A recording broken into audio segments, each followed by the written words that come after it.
I am Isabella Hart, 31 years old. On the night of my parents' anniversary dinner, I walked into the grand hall only to discover there was no seat for me at their table. My older brother, Marcus, sat proudly beside them, his wife whispering something that made my mother laugh, while I stood in the doorway holding a carefully wrapped gift that suddenly felt foolish in my hands.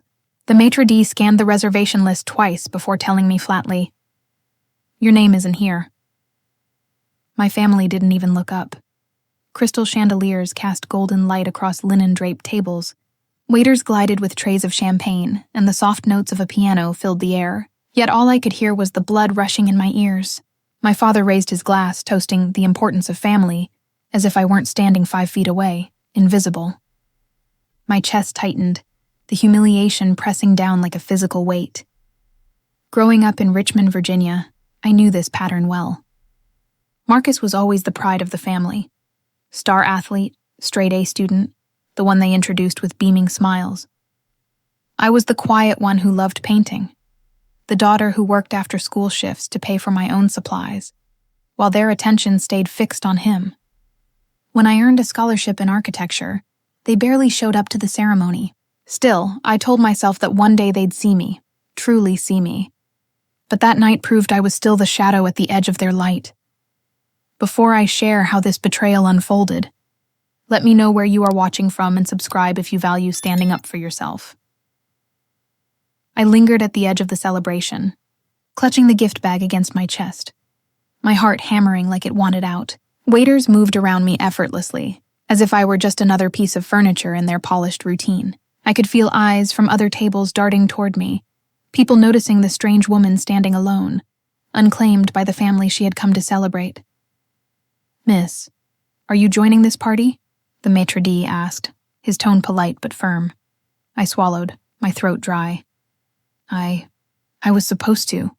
He scanned the list again, his brow furrowing before he shook his head. "I'm sorry. There's no seat under your name. Would you like me to prepare another table? Another table, a spare seat for the forgotten daughter." I could already imagine my mother's tight smile, Marcus's wife's arched brow, the whispered comments. "She doesn't belong here. Even her seat is separate." My legs trembled as I stepped forward anyway. I had come this far. "I'll just sit for a moment," I murmured, though no one had invited me. As I approached the long table, laughter swelled again, but it wasn't for me. My parents leaned into Marcus, pride etched in their faces as he retold a story about his promotion at the law firm. The words "partner track" floated across the table, each syllable sharpened by champagne bubbles. I paused at the end, searching for acknowledgement, a glance, anything. "Mom. Dad." My voice wavered. My mother's head turned briefly, her expression flickering with mild surprise before smoothing back into her practiced smile. "Oh, Isabella. You came? As if I weren't family but some distant acquaintance showing up uninvited." "Yes," I said softly, forcing my lips into a curve that didn't reach my eyes. "Darling," Marcus's wife, Triss, chimed in, her tone syrupy sweet. "We didn't think you'd make it. You're always so busy with drawings?" She tilted her head, pretending to search for the word. "Architecture," I corrected gently. "I design buildings." Her smile sharpened. "Of course, buildings." The table chuckled politely, and I felt the heat rise up my neck. I placed the gift on the corner near the centerpiece, a wrapped box with gold ribbon I had chosen carefully. My father's gaze flicked toward it briefly, then returned to Marcus, as if my offering were no more significant than a misplaced napkin. The piano shifted into a slow ballad. Waiters set plates of lobster ravioli before my family, but none in front of me. I stood there awkwardly until the maitre d' approached again, murmuring that he could fetch a chair if I wished. I looked at the line of faces, all turned toward Marcus, lit with pride, the same glow I had longed for as a child when I brought home my own accomplishments. I saw my mother dabbing her eyes as Marcus raised his glass again, speaking of gratitude for parents who taught us the value of family. Value of family. My lungs tightened. They taught me silence, invisibility, how to fade at the edges so Marcus could shine. "Actually," I whispered to the maitre d', "I'll leave." I turned before my mother could offer another lukewarm acknowledgement or Triss another patronizing smile. The gift remained on the table, abandoned. As I walked through the glittering hall, the weight in my chest grew heavier with each step. The laughter and clinking glasses followed me out the door, haunting and hollow. Outside, the night air hit my face, crisp and cool against the sting of tears threatening to fall. The parking lot was nearly full, cars lined like soldiers under glowing lamps. I stood beside mine for a long moment, fingers trembling on the door handle. All the way home, memories unspooled, birthdays where my presents were overshadowed by Marcus's trophies, Christmas mornings where my stocking was thinner, graduations where they barely clapped. I had grown up in the same house, breathed the same air, yet somehow it felt like I had never belonged. When I reached my apartment, I dropped my keys on the counter and stared at the reflection of myself in the darkened kitchen window. 31 years old, a licensed architect, working at one of the most reputable firms in the city, and still reduced to the forgotten daughter standing without a chair. I wiped my cheeks and drew in a shaky breath. Somewhere deep down, a spark flickered. Maybe they thought I didn't matter. Maybe they thought Marcus's light would always eclipse mine. But one day, I promised myself, they would see me, not because I begged for a seat at their table, but because I built a table of my own that no one could ignore. That night, as I set aside my half-finished sketches, I knew this wasn't just about being left out of a dinner. It was about every silent dismissal, every erased effort, every moment they had chosen him over me. The betrayal wasn't new. It was simply louder this time. I pressed my palms against the desk and whispered into the quiet room, "This isn't the end of my story. Not anymore." The morning after the anniversary dinner, I woke up with swollen eyes and a heavy chest. Sunlight spilled through the blinds, bright and indifferent, as if mocking the storm that had raged inside me all night. My sketchbook lay open on the desk where I had scrawled lines furiously before sleep finally claimed me. Buildings rising from shadows, bridges stretching over empty voids, metaphors my pen seemed to understand even when my mind could not. At the office, I forced a smile and busied myself with blueprints. My colleague Jordan tapped my desk gently. "You okay? You look like you fought the night and lost." I let out a weak laugh. "Something like that." He studied me for a moment but didn't press. Jordan was kind like that. He saw things but never pried until I was ready. By noon, I found myself staring blankly at the computer screen, replaying every detail of the dinner. My brother's smug grin, Triss's pointed remarks, my parents' silence. The gift I'd left behind probably ended up in a trash bin. At 5, I left the office and drove to my parents' house, a red brick colonial that smelled of roses and lemon polish. When I opened the door, voices echoed from the living room. Marcus was there, of course, his laughter booming as though he owned the place. Mom spotted me first. "Oh, Isabella, we didn't expect you." Didn't expect me. The words were daggers wrapped in casual politeness. "I just wanted to see you," I said, stepping inside. Marcus leaned against the mantel, glass of scotch in hand. "You missed quite a party last night." I bit back the urge to scream. "I was there." He blinked, feigning surprise. "Really? Didn't see you." His smirk told me he knew exactly what he was doing. Mom shifted uncomfortably. "Well, you know how busy things were. Seating was complicated." "Complicated?" I echoed. "You had room for 30 cousins, but not one chair for me." The silence that followed was thick, broken only by the ticking of the grandfather clock. Dad finally cleared his throat. "Let's not make a scene. It was a misunderstanding." No, it wasn't.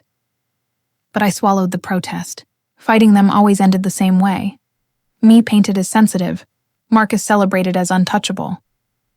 I excused myself and slipped upstairs, my old bedroom preserved like a shrine to a girl who never mattered. Posters curled at the edges, my childhood desk cluttered with dusty trophies no one remembered I had won. I sat on the bed, staring at the wallpaper, feeling like a guest in my own past. A soft knock came at the door. Mom stepped in, her expression weary. "Isabella, you know we love you. Things just slip sometimes." "Slip?" My voice cracked. "You erase me, Mom. Again." She sighed, sitting beside me. "Marcus has always needed more support. You're strong. You don't need us the same way. I pulled back, stunned. That was the excuse? That my strength made me disposable? I came home from every recital looking for you, I whispered. I begged you to come to my presentations in college. You never came. And now? Not even a chair. Her eyes glistened, but she didn't apologize. She just patted my hand like I was still a child asking for too much. That night, I drove back to my apartment with a resolve hardening inside me. If being strong meant being invisible, then I would become so strong they could never ignore me again. Weeks passed, each one pulling me further from my family. Marcus flaunted his promotion at every gathering, while I poured myself into my work. I landed a major project redesigning an art museum downtown, a career-defining opportunity. Yet when the news reached my parents, their response was muted.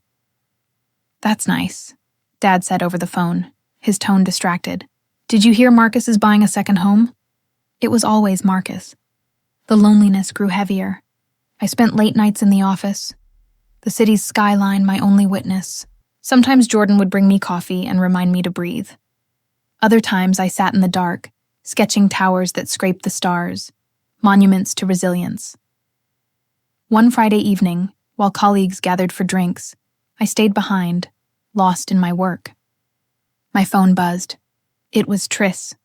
Curiosity tugged at me, though I knew it was a mistake to answer. Isabella. Her voice dripped false sweetness. Marcus wanted me to invite you to his celebration dinner. He's officially partner now. My grip tightened on the phone. Another dinner? Yes, of course. Family only, she said pointedly. You'll come, won't you? It's important to support him. Support him. My laughter came out brittle. I'll think about it. When the line went dead, I sat in the silence of my office, heart pounding. They wanted me to celebrate him after erasing me, again, but something inside me shifted. I realized I wasn't just hurt, I was angry. Anger that pulsed through me like electricity, lighting every corner that grief had once darkened. That night, I opened my laptop and began drafting my resignation letter.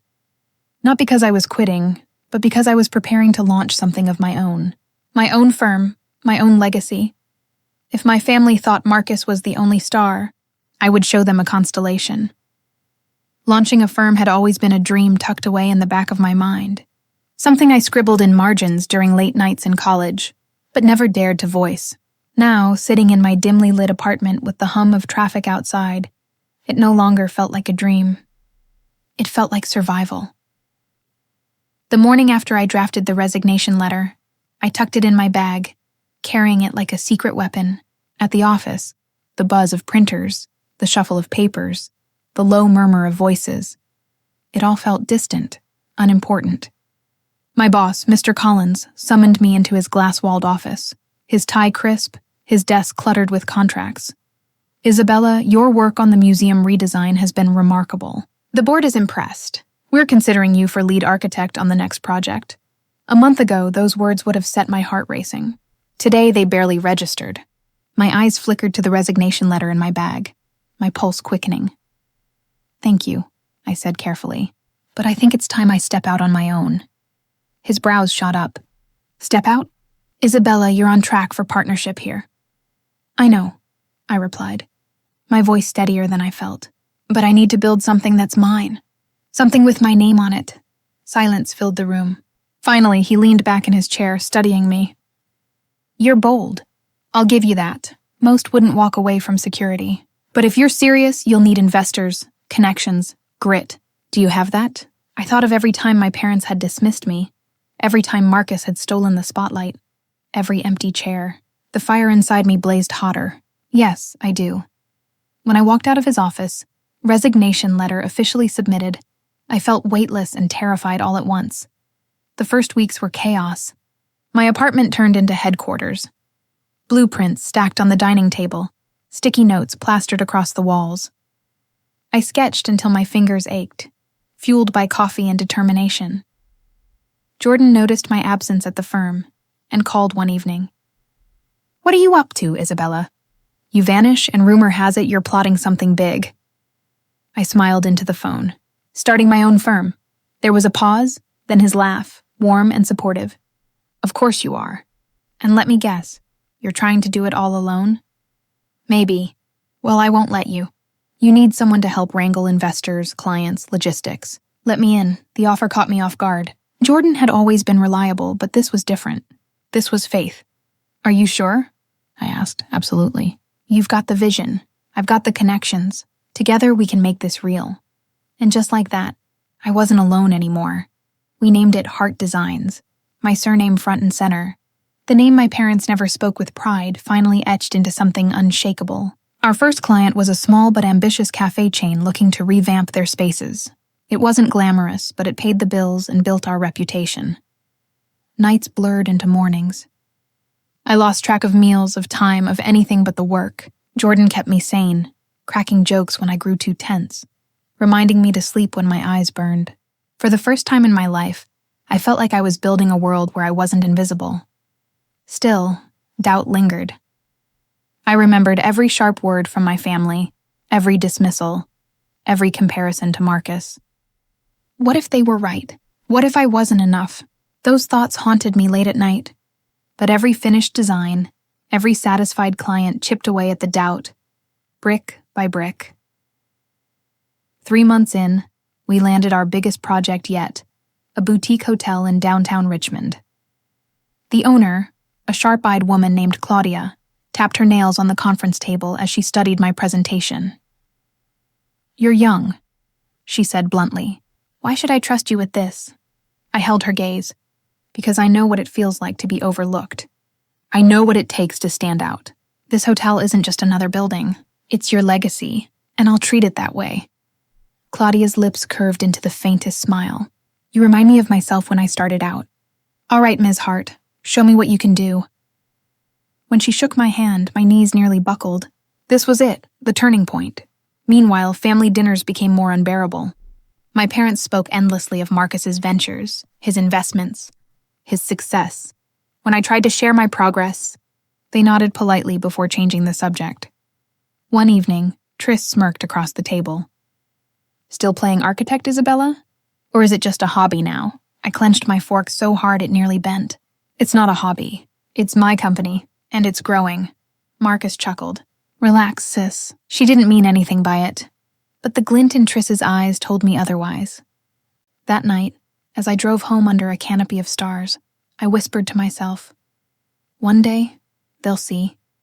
One day they won't be able to ignore me." The hotel project consumed me. I poured every ounce of creativity into the design. Sweeping glass walls, locally sourced stone, rooftop gardens that overlook the James River. It wasn't just a building, it was a statement. The construction began, and with it came setbacks, sleepless nights, and moments of panic. But Jordan was always there, steady as bedrock. When delays threatened to derail us, he reminded me, "Every empire has cracks. It's how you patch them that counts." Months later, standing in the finished lobby as sunlight streamed through towering windows, I felt something I'd never felt before. Undeniable pride. Heart Designs had built this. I had built this, word spread quickly. New clients lined up, intrigued by the hotel's success. Investors called. For the first time, I had momentum. But the real test came at another family dinner. I walked in late, exhausted but glowing from the hotel's grand opening. Marcus was holding court as usual, bragging about his latest deal. Then, to my shock, Claudia entered the room, apparently a friend of one of my cousins. She spotted me instantly, walked over, and embraced me warmly. "Your design is magnificent, Isabella. The hotel is the talk of the city. You should be so proud." The room fell silent. My parents stared. Marcus's smirk faltered. For the first time, every eye wasn't on him. They were on me, and for once I didn't shrink. I stood tall. The silence that followed Claudia's praise was suffocating. Every fork froze midair, every whispered conversation died. For once, I wasn't invisible, but not because my family had chosen to see me. They were forced to. Claudia's words carried more weight than mine ever had. My mother's eyes darted from Claudia to me, as though trying to process what she'd just heard. My father cleared his throat, attempting to steer the conversation back to Marcus. But the shift had already happened. The balance in the room wasn't the same. Isabella designed that hotel? Claudia continued, oblivious to the tension. It's absolutely brilliant. The rooftop gardens alone, breathtaking. You should all be very proud. My cheeks flushed, a mix of pride and disbelief. For years I had dreamt of this moment, someone recognizing me in front of my family. But I hadn't imagined how awkward, even painful, it would feel. Triss's tight smile didn't reach her eyes. Oh, Isabella's always been creative, she said smoothly. She likes her little projects, Claudia frowned. Projects? This is a landmark development, not a craft fair booth. Don't diminish her work. The table shifted uncomfortably. My father gave a strained laugh. Of course. We're very proud. But the words lacked conviction. Marcus, however, leaned back in his chair, smirk tugging at his lips. Congratulations, Izzy. I guess you finally built something people notice. The sarcasm in his voice stung, but before I could reply, Claudia glanced at him with sharp disapproval. Notice, darling, people are lining up for tours. Investors are already talking about her next project. That's not luck. That's talent. For once, Marcus had no comeback. He sipped his wine, his jaw tight. That night, as I lay in bed, Claudia's words replayed in my mind. They should have been enough to make me feel vindicated, yet all I felt was exhaustion. Recognition from outsiders mattered, but deep down, I still longed for acknowledgement from the people who had ignored me for years. Why did I crave it? Why did I care? Because they were my parents, and no matter how many skyscrapers I designed, a part of me was still that little girl waiting for them to look up from Marcus and see me. The following weeks, Claudia became more than a client. She became a mentor. She invited me to networking events, introduced me to investors, and pushed me to think bigger. You have vision, Isabella, she said one evening over coffee in her office overlooking the city. But you also carry your family's weight on your shoulders. Drop it. Your worth isn't tied to their approval. I stared into my cup, steam fogging my glasses. That's easier said than done. Of course it is. But if you keep chasing validation from people who can't give it, you'll drain yourself dry. Her words settled in my chest like a challenge. Meanwhile, the hotel's success rippled through Richmond. Newspapers ran features, blogs praised the eco-friendly design, and new clients poured in. Heart Designs wasn't just surviving anymore. It was thriving. But with success came envy. At the next family dinner, the atmosphere was colder than ever. Marcus barely looked at me. Triss asked pointed questions disguised as casual interest. So how long do you think your firm will last? She asked sweetly. The market's so competitive. I imagine it's hard to keep up. I forced a smile. We're already booked through next year. Her expression faltered, but she recovered quickly. Well, let's hope it doesn't fizzle out. It would be such a shame after all that effort. My mother interrupted, her voice overly bright. Marcus just closed a big deal in real estate. Isn't that wonderful? All eyes turned back to him. The spotlight had shifted, however briefly, and my parents were desperate to return it. Marcus leaned forward, his voice dripping with confidence. It's true. Real estate is where the real money is. Architecture is nice, but buildings don't mean anything without people who know how to sell them. I felt the jab. Claudia, sitting beside me as a guest, didn't let it slide. Actually, buildings outlast sales. They carry legacies. People will remember Isabella's work long after any deal papers have yellowed. The silence that followed was deafening. My parents' smiles stiffened. Driving home that night, Jordan called. How was dinner? I laughed bitterly. Imagine being congratulated by a stranger while your own family sits stone-faced. Isabella, he said softly. Their blindness doesn't dim your light. Stop waiting for them to cheer you on. You already won. I wanted to believe him, but part of me still ached. As Heart Designs grew, Marcus began circling like a shark. He reached out casually, asking questions about my clients, my investors. His tone was syrupy, but his eyes calculating. One afternoon, he invited me to lunch. I've been thinking, he said, swirling his wine glass. We should team up. My real estate deals, your designs. We'd dominate. I studied him carefully. Why now? He smiled, all teeth. Because you're finally worth working with. The words landed like acid. Not you're talented, not I'm proud of you, just finally useful enough to him. I set my fork down. Marcus, I built this without you. I don't need you to dominate. I'm doing just fine. His jaw clenched. Don't be naive, Izzy. Without me, you'll hit a ceiling. You can't grow forever alone. But I wasn't alone. I had Jordan. I had Claudia. I had myself. That night, I stood on the rooftop garden of the hotel, the city lights twinkling below. The wind whipped my hair, and for the first time, I didn't feel like the forgotten daughter. I felt like a woman who had carved her place with her own 2 hands. But even as pride swelled in my chest, a shadow lingered. Marcus wasn't offering partnership out of kindness. He wanted control, and I knew this was only the beginning of the storm. I woke up the next morning with Marcus's words still echoing in my ears. Because you're finally worth working with. It was supposed to feel flattering, but instead it tasted bitter. My success wasn't a trophy for him to claim, and yet I knew deep down he wasn't done trying. The first sign came a week later. I was in the middle of a site visit when my assistant, Amy, rushed up, phone in hand. Isabella, it's urgent. Your parents called the office. My heart sank. They never called unless something was wrong, or unless they needed something. I excused myself, taking the call in the empty stairwell. Sweetheart. My mother's voice cooed, sugary in a way it never was when we were alone. We're hosting a charity gala next month. Very important guests. We'd like you to sponsor the venue. You know, showcase your beautiful hotel. There it was.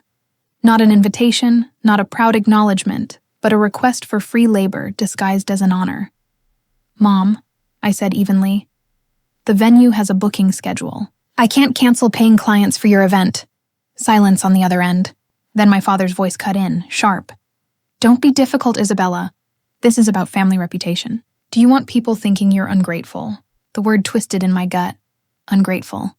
The same label they'd slapped on me as a child whenever I asked for fairness. I'm running a business, not a hobby, I replied. If you want the venue, you'll have to book it like everyone else. I hung up before they could answer, my hands trembling. For the first time, I had stood my ground so firmly, but I also knew they wouldn't forgive the slight easily. That evening, Jordan found me pacing the living room. What's wrong? I told him everything, my voice shaking with frustration.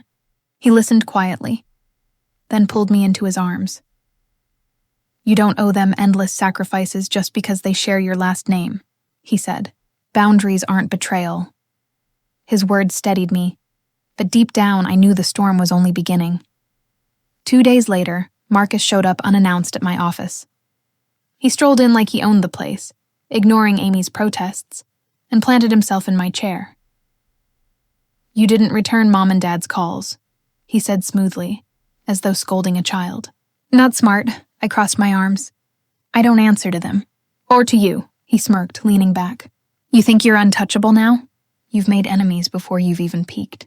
Word gets around, my chest tightened. What are you talking about? Marcus pulled out a folder and tossed it onto my desk.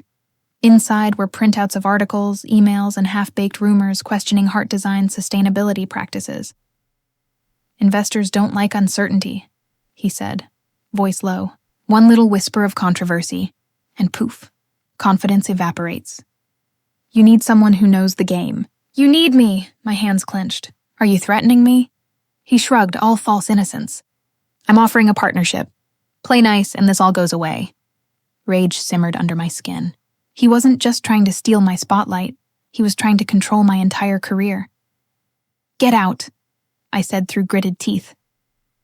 For a moment, his confident smirk faltered. Then he stood, buttoning his jacket. Careful, Izzy. The higher you climb, the harder the fall. That night I couldn't sleep. I sat by the window, city lights flickering outside, wondering if Marcus had already planted seeds of doubt among my clients. The thought of him sabotaging what I'd worked so hard for made my stomach churn. At 2 a.m., I opened my laptop and dove into work, determined to make Heart Designs bulletproof. Every project had to be airtight, every contract secure. If Marcus wanted to play dirty, he'd find me unshakable. The following weeks became a blur of meetings, deadlines, and whispered rumors I couldn't quite trace back. Claudia noticed the tension and confronted me after one late-night strategy session. "You're burning yourself out," she said. "What's going on?" I hesitated, then confessed everything about Marcus and my parents' demands. Claudia listened, her sharp eyes narrowing. "Let me be clear, Isabella," she said. "You don't negotiate with bullies, you outshine them. Keep building. Let your work speak louder than their whispers." Her words fueled me, but exhaustion gnawed at my edges. Then came the breaking point. At a networking gala, one of my potential investors pulled me aside. "Isabella, there's talk that your firm isn't as sustainable as you claim. Something about falsified certifications." My blood ran cold. That was a lie, a blatant fabrication. I immediately knew where it had come from. I looked the investor in the eye and said firmly, "Hart Designs holds the highest certifications available. I can provide proof tonight." Within an hour, I emailed every document, every inspection report. By the end of the evening, the investor smiled and shook my hand. "I appreciate your transparency. Looks like someone was trying to rattle you." I forced a smile, but inside, fury burned. Marcus had crossed a line. When I returned home that night, Jordan was waiting up. I dropped into a chair, exhaustion pulling at my bones. "He's trying to ruin me," I whispered. "And my parents, they're letting him." Jordan leaned forward, his eyes steady. "Then stop playing defense. It's time to go on offense. Show them you can't be broken."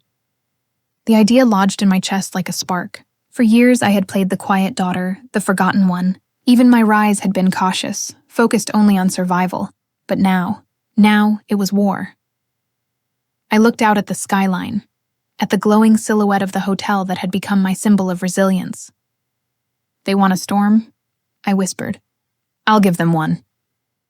I woke the next morning with a clarity I hadn't felt in months. For years, I'd allowed Marcus and my parents to dictate the narrative. That I was weak, that I was forgettable, that I only mattered when I could be useful to them. But the lies he spread at the gala were the final straw. If they wanted to drag me into a battle, then I would fight on my terms. I started by calling Claudia. "I'm done reacting," I told her as soon as she answered. "It's time we get proactive." Her laugh was short and sharp. "Finally. I was wondering how long it would take you." By noon, we were sitting in my office with a whiteboard covered in plans. Claudia had brought two of her most trusted colleagues from her PR firm, both specialists in crisis management. "Step 1, Claudia said, tapping the board. "We control the narrative. Every lie Marcus whispers, we bury under truth, but not defensively. We do it loudly, boldly. We show the world you're untouchable." Her team suggested a series of press releases, highlighting Hart Design's sustainability milestones and philanthropic efforts. We planned a gala of our own, one celebrating the renovation of a local community center funded by my firm. Instead of responding to Marcus's smears, I'd drown them out with undeniable impact. At home that evening, Jordan noticed the spark in my eyes. "You've got a plan," he said, handing me a glass of wine. I nodded. "They want me to fail, but I'm going to succeed so loudly they'll choke on it." He raised his glass to mine. "That's the Isabella I fell in love with." The following weeks were a whirlwind. Every project Hart Designs touched was executed flawlessly, with photographs and testimonials splashed across magazines and social media. We released behind-the-scenes footage of our sustainable construction practices, complete with third-party certifications and expert endorsements. The gala at the community center became the crown jewel.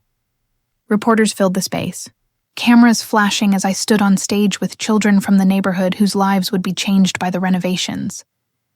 "This is why I started Hart Designs," I said into the microphone, my voice steady. "Not for power, not for money, but to build something lasting, something that uplifts everyone it touches." The applause was thunderous. And somewhere in the crowd, I spotted Marcus's tight-lipped smile faltering. But Marcus wasn't finished. A few days later, Amy rushed into my office, pale. "Isabella, your parents are here." Before I could respond, they strode in. My mother's expression was brittle, my father's stern. "We need to talk," my father said, closing the door behind him. I folded my arms. About what? Another favor? My mother's lips twitched. Marcus tells us you're trying to destroy him. That you've turned the press against your own brother. I laughed bitterly.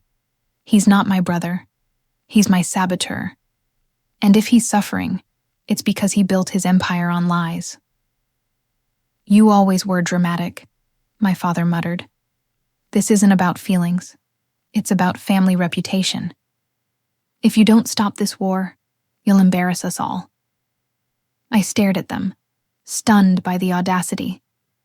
They were worried about their image, not about the truth, not about the damage Marcus had done to me. For years, I said quietly, you ignored me. You let Marcus take everything while you looked the other way. And now you come here, demanding I sacrifice my life's work to protect him? No, not anymore. My mother's face hardened. You'll regret this, Isabella. Families always close ranks. You'll end up alone. Their words stung, but I refused to let them see. I pointed to the door. Leave. Both of you. For the first time in my life, I watched them walk out on my terms. That night, I sat with Jordan on the balcony, watching the city lights. The ache of rejection still pulsed in my chest, but beneath it was something stronger. Pride. They'll never see me, I whispered. Not the way I wish they would. Jordan squeezed my hand. Then stop waiting for their approval. Build a life that doesn't need it. Fueled by that resolve, I doubled down. Marcus tried harder to paint me as ruthless, leaking claims that I was exploiting workers and manipulating contracts. But this time I was ready. Claudia's team preemptively published employee testimonials, highlighting our fair wages and safe practices. We even arranged for reporters to tour active construction sites unannounced, confident they'd find nothing but integrity. Every rumor Marcus tried to spread fell flat against the wall of truth we had built. Investors who had once hesitated began calling me, eager to align with someone so resilient under fire. The tide had turned, and Marcus knew it. One night, I received a text from an unknown number. Meet me at the old house. Midnight. No parents. Just us. It was Marcus. I stared at the screen, my stomach twisting. Part of me wanted to ignore it, but another part, the part that had been waiting years for answers, knew I couldn't. At midnight sharp, I pulled up outside our childhood home, now half abandoned with peeling paint and a sagging porch. Marcus was waiting, leaning against his car, his face drawn and weary. You've made your point, he said as I stepped out. The whole city thinks you're some saint. Meanwhile, my clients are jumping ship. Because you lied, I said coldly. Because you tried to destroy me. He ran a hand through his hair. You don't get it. I was supposed to be the star. The heir.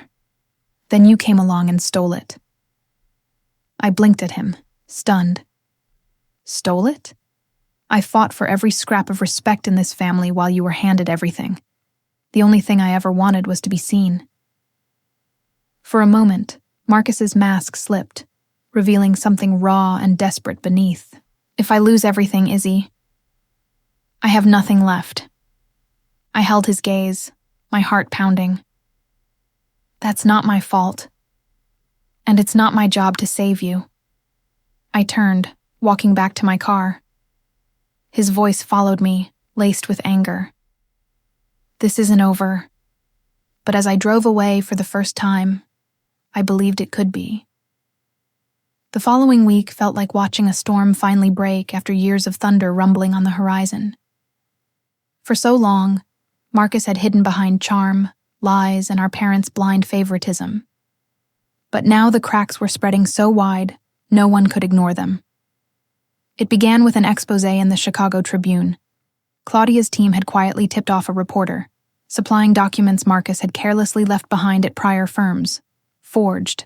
Invoices, padded contracts, and emails where he bullied junior staff into covering for his mistakes. The article was brutal, laying out a pattern of manipulation and corruption, that painted him as the fraud I had always known him to be. By noon, Marcus's phone was blowing up with angry clients, and by evening, the story had gone national. His carefully polished reputation was collapsing in real time. I was in my office when Amy burst in, phone in hand. "You need to see this." She set the phone on my desk, a live stream of Marcus leaving his office surrounded by reporters. Cameras flashed as they shouted, "Marcus, is it true you falsified documents? Do you deny exploiting your employees? What do you have to say about the allegations?" He kept his head down, jaw tight, but the image was clear. The golden boy was tarnished. I leaned back in my chair, a wave of satisfaction washing over me. For years, he had sneered at me, painted me as lesser, and now the truth had finally caught him. That evening, my parents showed up at my apartment uninvited. My mother's face was pale, her eyes frantic. "Isabella, you have to help your brother," she begged, wringing her hands. "This will destroy him. The family name—" I cut her off sharply.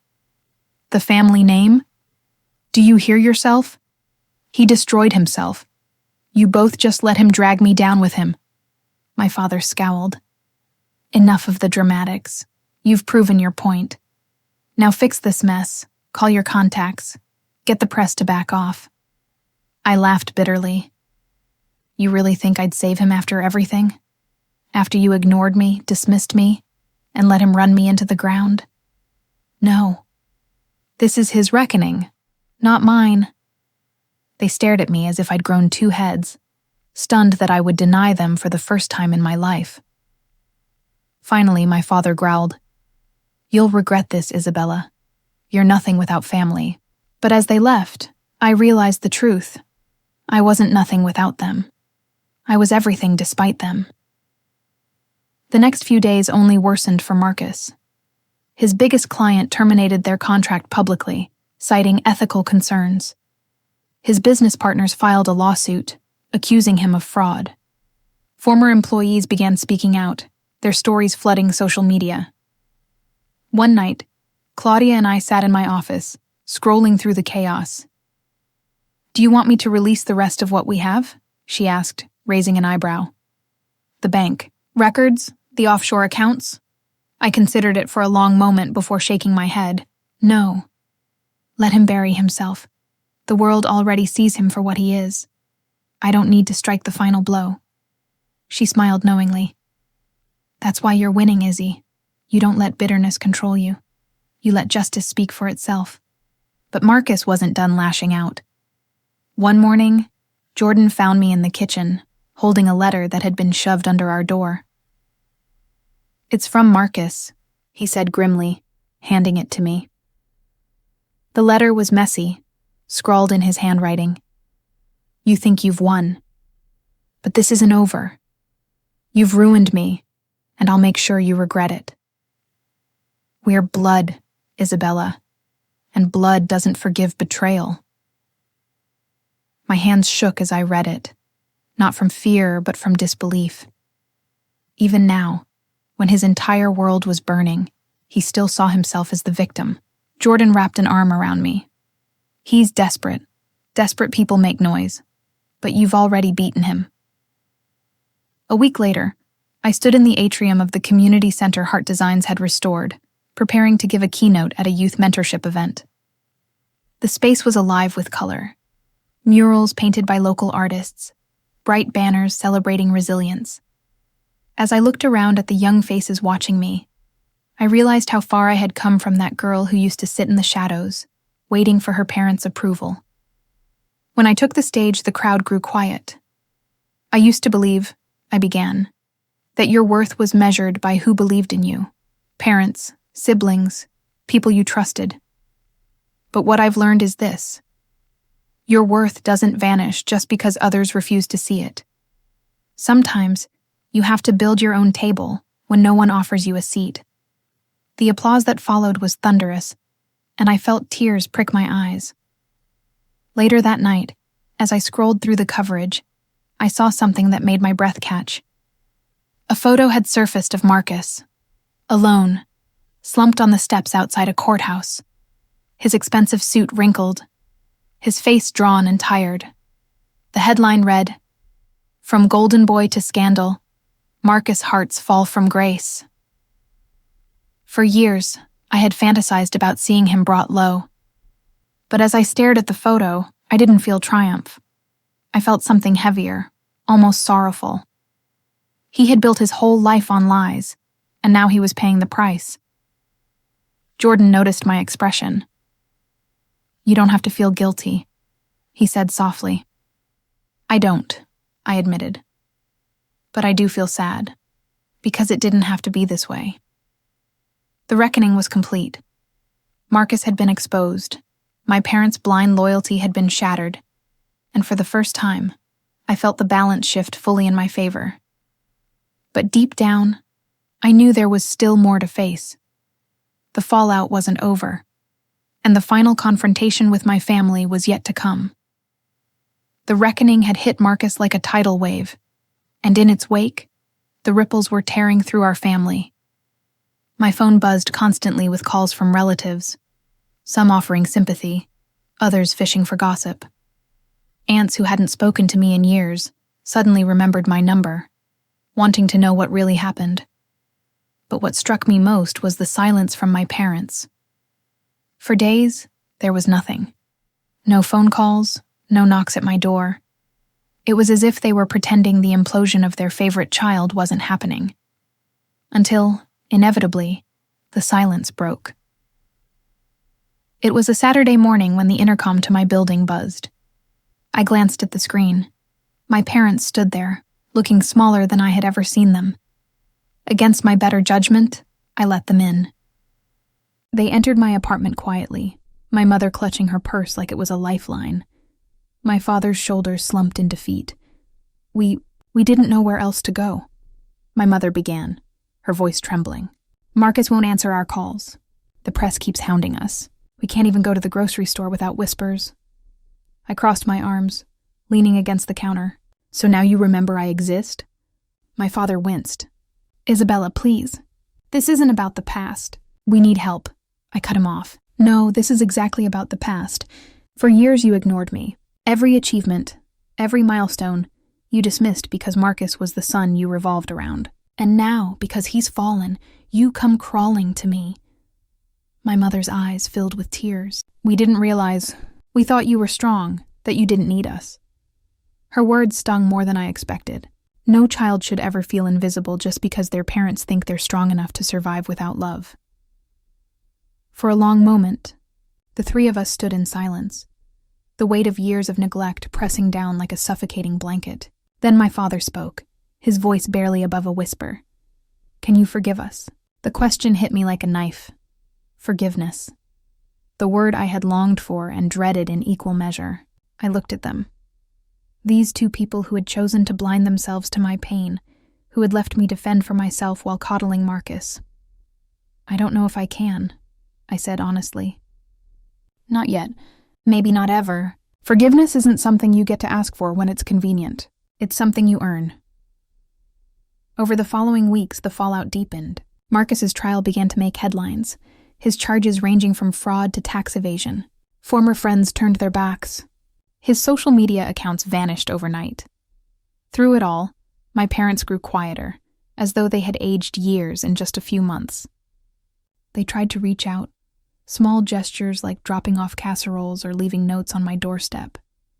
Part of me wanted to slam the door on their efforts.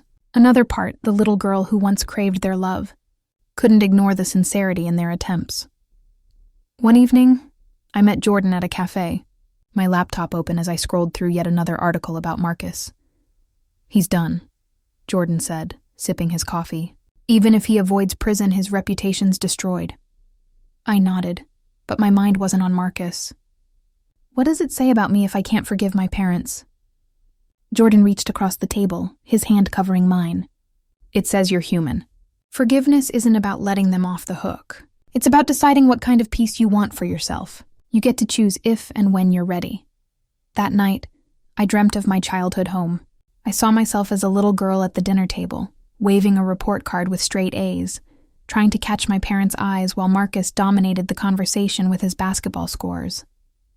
The ache of invisibility returned, sharp and familiar. When I woke, I realized something. I couldn't erase the years of neglect, but I could decide how much power they would hold over me moving forward. The next weekend, I invited my parents to the community center Heart Designs had renovated. The building buzzed with energy, kids painting murals, teenagers learning coding basics, mothers attending financial workshops. As my parents walked through the halls, I watched their faces soften with awe. "You built this?" my father asked, his voice hushed. "Yes," I said firmly. "With my team, with people who believed in me when you didn't." My mother touched a mural of a phoenix painted across one wall. "It's beautiful," she whispered. I turned to them, my heart pounding. This is what happens when you choose to see someone for who they really are, not just who you want them to be. Marcus will never know what that feels like, but you still have a chance to know me, if you're willing to do the work. The fallout wasn't just Marcus losing everything. It was my parents being forced to reckon with the truth of their choices, the consequences of their blind loyalty. For once, the power wasn't in their hands. It was in mine. And though I hadn't decided whether I could forgive them, I knew one thing for certain. I would never be invisible again. The morning of Marcus's final day in court felt different. The sky over Brookdale was heavy with gray clouds, the kind that seemed to hang low enough to suffocate you. As I dressed, I noticed my hands trembling, not from fear but from the weight of everything about to unfold. For years I had been the quiet one, the ignored daughter, the shadow cast by Marcus's supposed brilliance. Now, I was the witness to his collapse, and strangely enough, the only one my parents could lean on. When I reached the courthouse, the steps were swarmed with reporters, microphones thrust forward like weapons, their questions sharp and invasive.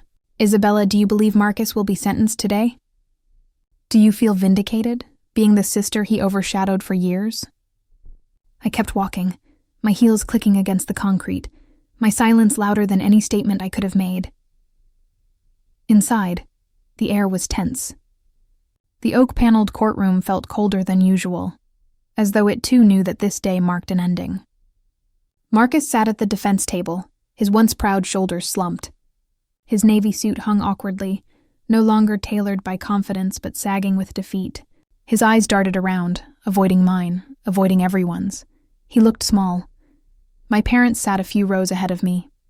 My father's hands were clasped so tightly on his lap that his knuckles had turned ghostly white.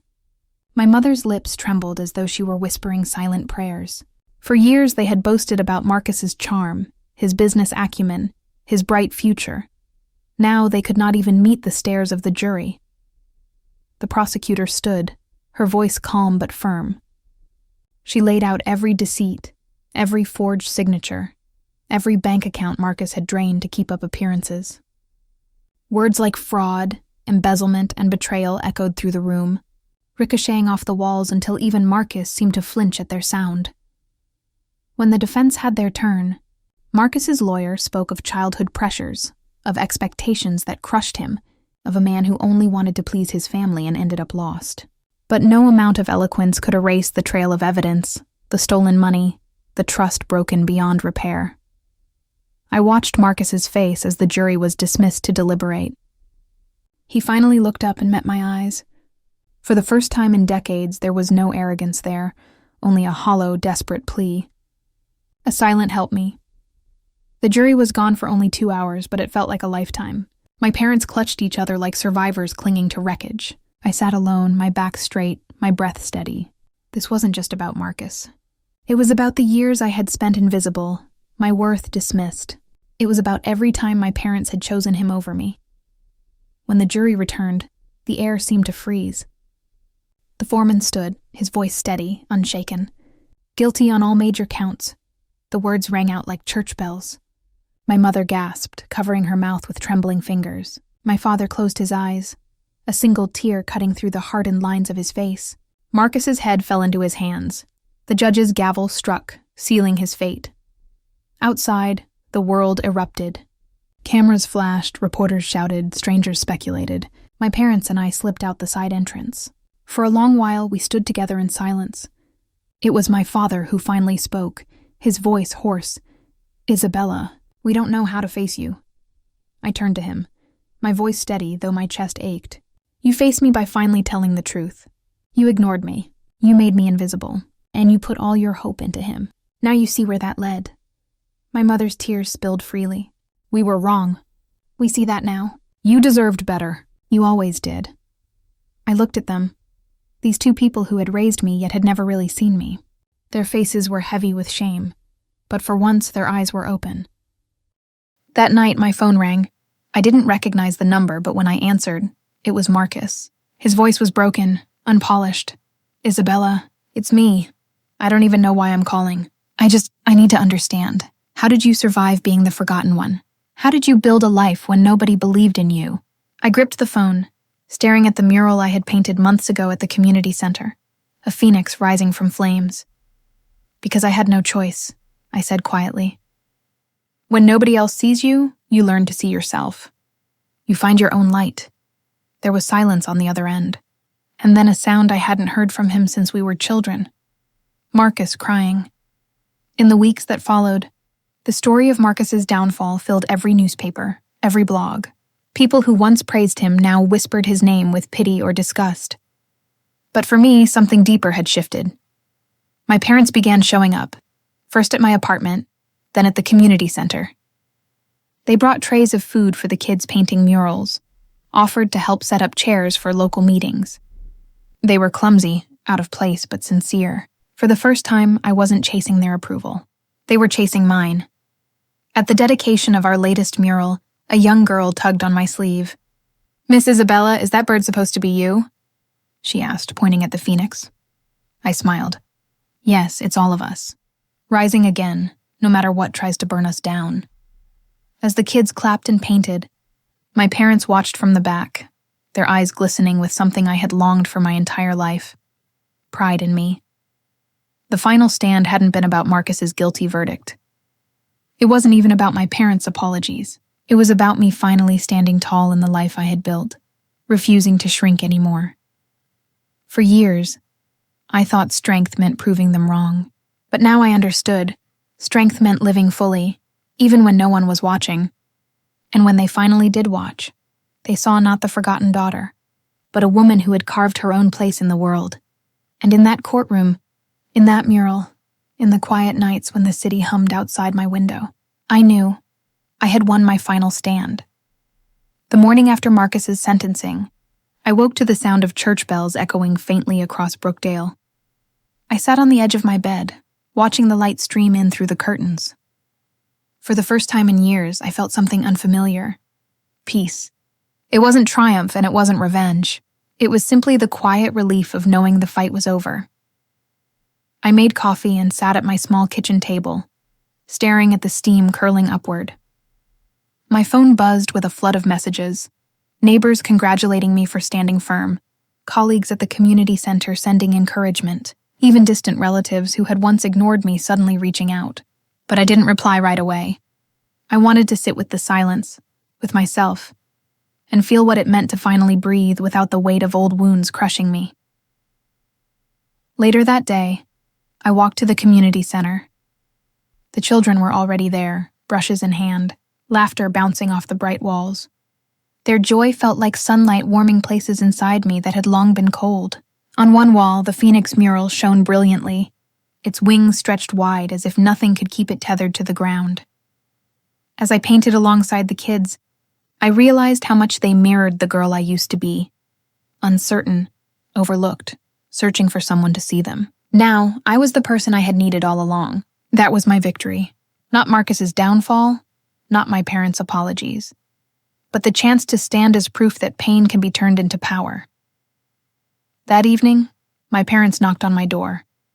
I hesitated before opening it, old instincts whispering not to trust, but when I saw their faces, I softened. They looked smaller somehow, humbled not by the verdict alone, but by years of silence they could no longer justify. My father spoke first. "Isabella, we don't expect forgiveness overnight, but we want you to know. We see you now, truly see you." His voice cracked in a way I had never heard before. My mother stepped forward, holding out a small box. Inside was a silver locket, tarnished with age. "This was your grandmother's?" she said softly. "We should have given it to you long ago. But we didn't. We were blind. Please, let us start again." The locket rested heavy in my hand, not from its weight but from the history it carried. I looked at them, my heart torn between anger and the fragile hope that maybe, just maybe, change was possible. "I don't know if I can forget," I admitted, my voice steady. "But I can try to move forward, on my terms, with boundaries." My father nodded. "That's more than we deserve, but it's all we ask." Weeks passed, and the rhythm of my life shifted. My parents began showing up regularly at the community center. At first, they were awkward, standing at the edges like outsiders. But gradually, they rolled up their sleeves. My father painted walls alongside the kids. My mother planted flowers in the garden.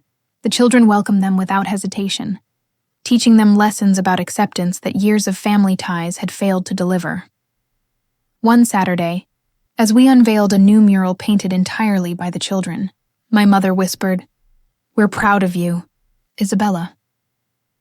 For once, I believed her. Even Marcus called from prison.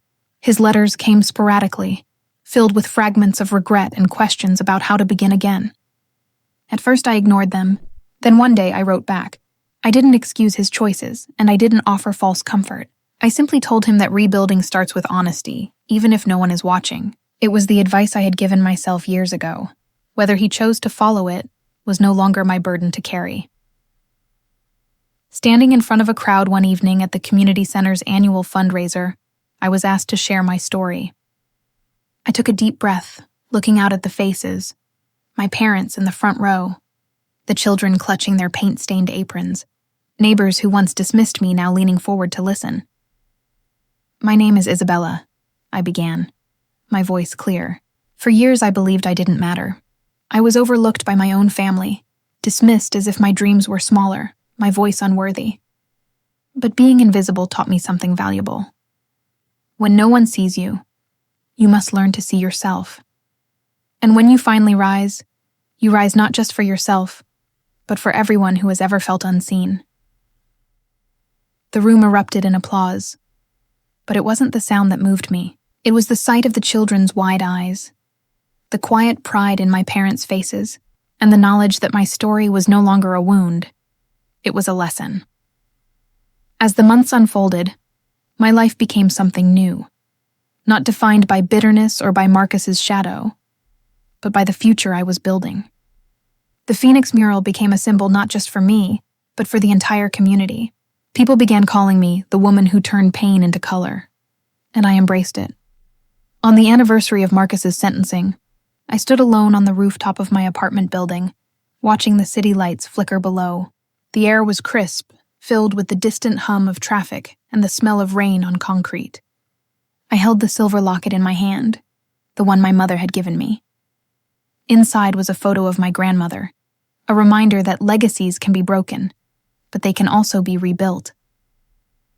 In that moment, I realized that the greatest justice wasn't in Marcus's punishment or my parents' regret. It was in the fact that I had survived, that I had grown, that I had become someone unshakable. And now, as I share this story with you, I leave you with this. And if my story resonated with you, please like, subscribe, and share it with someone who might need to hear that they too deserve respect and unconditional love. Because here's the truth I've learned. Family may fail you, people may ignore you, and betrayal may scar you, but your worth is not defined by their blindness. It is defined by how fiercely you choose to see yourself and how bravely you rise again.